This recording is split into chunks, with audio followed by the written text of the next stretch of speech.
The 2016 election ended with a thunderclap that is echoing around the world. Not my president! No matter how improbably, the presidency was Trump's. It is time for us to come together as one united people. President Trump was elected a year ago. Has your view at all changed or evolved, Hallie? No, my view has not changed of him. His rhetoric, he's just a bully, and morally, I cannot support someone like that. Stephen, what about you? I would still cast my vote for Donald Trump. I really feel like, in a lot of ways, he got a crash course in politics 101, but at the same time, he's really come through fairly well. And I think even more today, I'm more convinced that Donald Trump was the right person for what we needed in America at this time. The economic growth that we're experiencing, I think that in the last couple of months we've experienced 3% growth, and that is a bigger number than I thought that was even possible. This administration disappointed me because of the fact that he is trying to divide all of us, when in fact we're all in this together, and I cannot support someone like that. Leo, what's your response to that? We have been divided. We've just been silent about it. Especially with what happened in Virginia. You have people who are truly racist, people who are truly anti-immigrant, people who truly want to have this nation as a white nation. And this administration is just simply, surprisingly, is just fueling that division amongst us. I was horrified by that entire situation in Charlottesville. I mean, Donald Trump did not create white nationalism. He did not create the Nazis. Those people existed. And so we needed to see them. They are in the light now. And so, yeah, the way I've always looked at Donald Trump is sort of like he's a catalyst to bring awareness. And there is nothing more anti-American than those groups.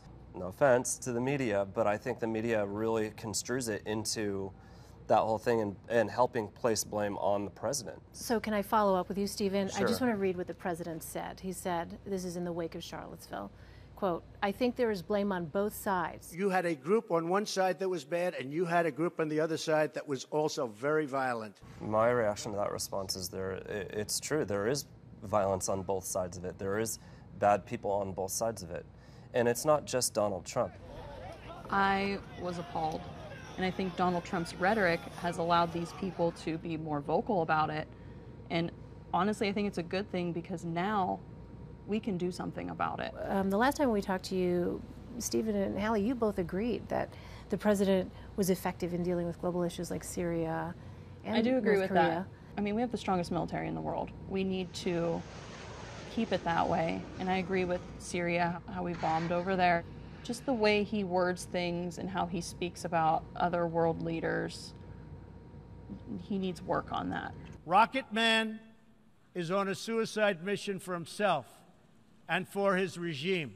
Like the Rocket Man and the Fire and Fury. Like, you could say those things, but not using that verbiage. It's one thing to be tough in the world arena, but another thing is to be reckless. I really do believe that he has a compassionate side, and I do believe that he's improving. The thing about Donald Trump is that he's not a politician, he's a businessman. And he's also a TV personality too. And he's learning what it's like to be a leader of this country, and I think that seeing that gave me a lot of hope. But we have seen also where some of the rhetoric also has concrete detrimental effects, like what happened in Puerto Rico. These are U.S. American citizens who have suffered and lost everything. And then he throws napkins as if this is a football game, right? He's so many things, and he has been a businessman, he has been a TV personality, but right now, we need him to be a president. Is there anything that you've heard today that surprised you or changed your opinion at all? Well, being able to engage with folks from all over the country with, sort of different, divergent backgrounds. Look, we're very similar. We all have aspirational hopes for our country, for our communities. I think for me, it's just bringing all of us together and appreciating each other as neighbors, not as, oh, you're Republican, you're my enemy. We don't always agree on things, but if more people would just talk to one another respectfully and respect people's differences of opinion, I think the United States would be a much better place. For the most part, I think that we all want to see everybody doing well, and we all want to see the president succeed. So we'll all be okay as Americans, you think? I think so. As long as we can all go have a beer together, yeah. Yeah.